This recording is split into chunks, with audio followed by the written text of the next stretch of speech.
Assalamualaikum warahmatullahi wabarakatuh. Salam Om Swastiastu, Namo Buddhaya, salam kebajikan.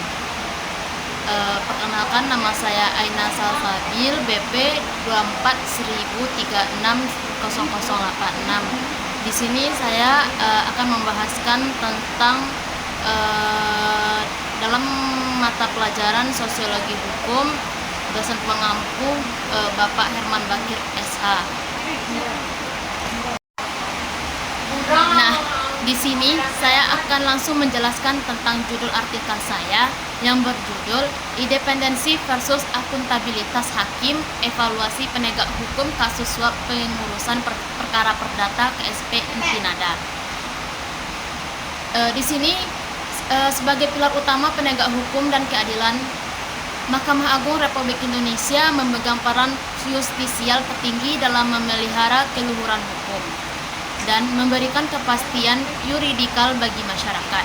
Namun, tantangan terbesar penegak hukum muncul ketika praktik korupsi kolusi dan nepotisme KKN justru menyentuh substansi internal aparatur peradilan itu sendiri. Kasus tindak pidana korupsi yang tertuang dalam putusan Mahkamah Agung nomor 5779K/Pitsus 2023 menjadi salah satu presiden hukum yang sangat menyita perhatian publik karena menyeret seorang hakim agung aktif, yaitu Sudrajat Dimyati. Dalam perkara ini bermula dari adanya operasi penegak hukum oleh Komisi Pemberantasan Korupsi KPK terkait pengurusan perkara kasasi perdata. Keterlibatan oknum hakim agung beserta jajaran pegawai justisial di lingkungan Mahkamah Agung menunjukkan adanya mata rantai yang kompleks dalam upaya mengondisikan sebuah putusan.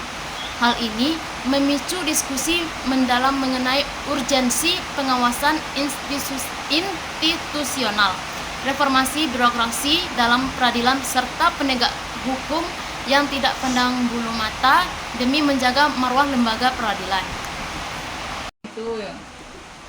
Nah, untuk menjamin kelancaran proses peradilan sejak tahap penyidikan oleh KPK hingga pemeriksa di tingkat kasasi, aparat penegak hukum telah menerapkan tindak pidana penahanan terhadap terdakwa.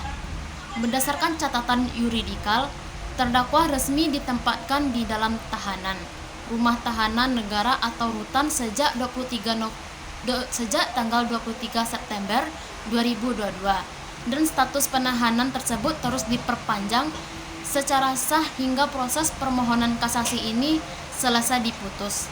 Penahanan ini juga diikuti dengan penonaktifan terhadap terdakwa dari jabatan sebagai hakim agung guna menjaga integritas proses persidangan.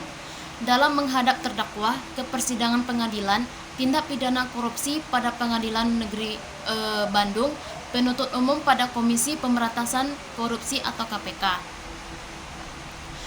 menyusun surat dakwah dalam bentuk dakwah alternatif. Yang pertama, perbuatan terdakwa diatur dan diancam pidana dalam pasal 12 huruf C Jukto pasal 18 Undang-Undang Nomor 31 Tahun 1999 tentang pemberantasan tindak pidana korupsi sebagai telah diubah dengan Undang-Undang Nomor 20 Tahun 2001 Jukto pasal 55 ayat 1 ke 1 KUHP. Pasal ini secara khusus mengancam pidana bagi hakim yang menerima hadiah atau janji, padahal diketahui atau patut diduga bahwa hadiah tersebut, janji tersebut diberikan untuk mempengaruhi putusan perkara yang diserahkan kepadanya untuk diadili. Nah, di dalam praktik korupsi di lingkungan peradilan, judicial corruption memiliki pola yang sistematik dan melibatkan berlapis-lapis lini aparatur berdasarkan fakta hukum yang terungkap.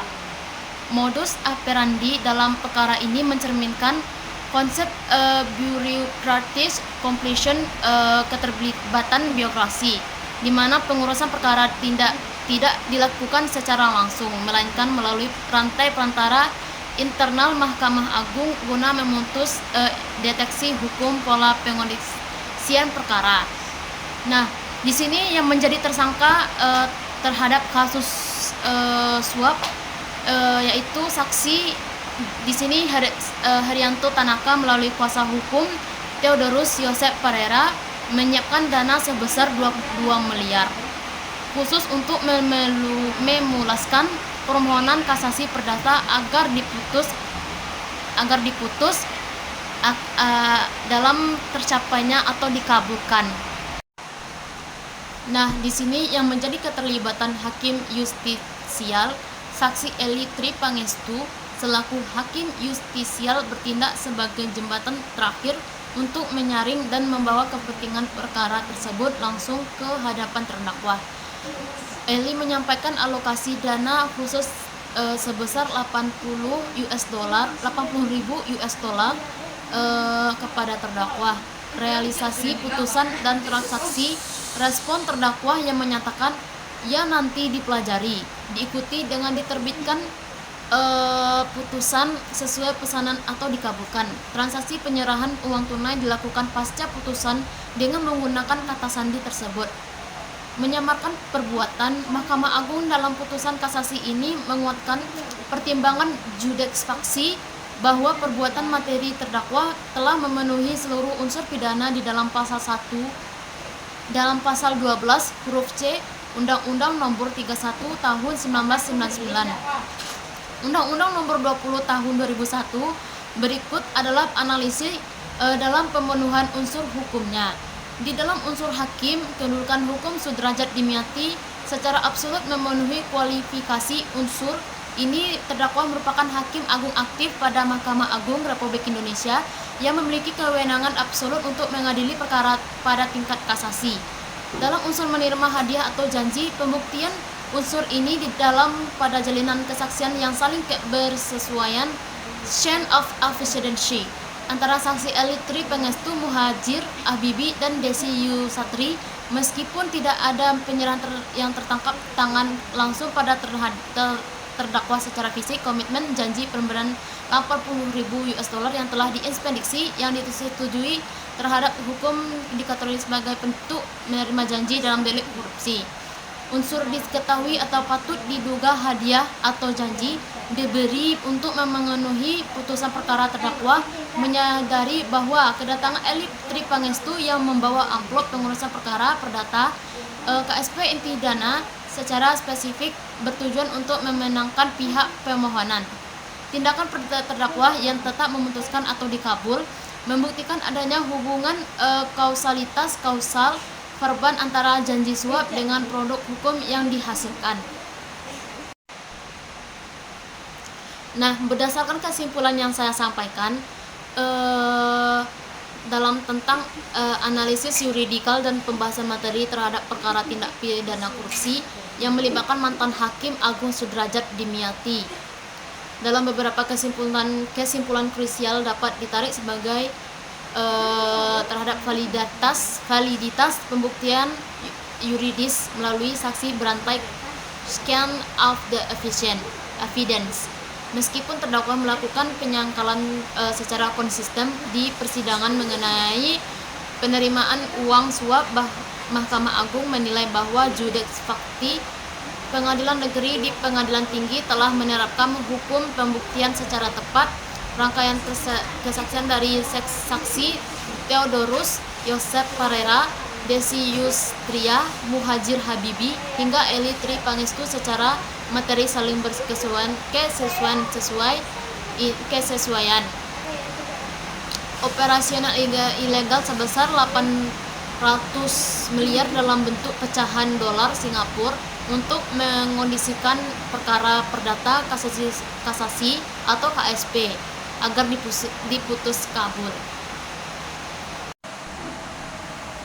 Nah, dalam reformasi rekrutmen dan pembinaan moralitas aparatur peradilan, proses seleksi untuk menduduki jabatan struktural hakim justisial hingga hakim agung harus mengedepankan parameter integritas dan transaksi LHKPN, laporan harta kekayaan penyelenggara negara, secara berkala. Selain itu, kode etik dan pedoman perilaku hakim KEPPH harus diterapkan tanpa toleransi.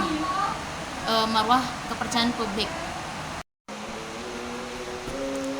itu yang dapat saya sampaikan. Kalau ada salah tolong dimaafkan. Wassalamualaikum warahmatullahi wabarakatuh.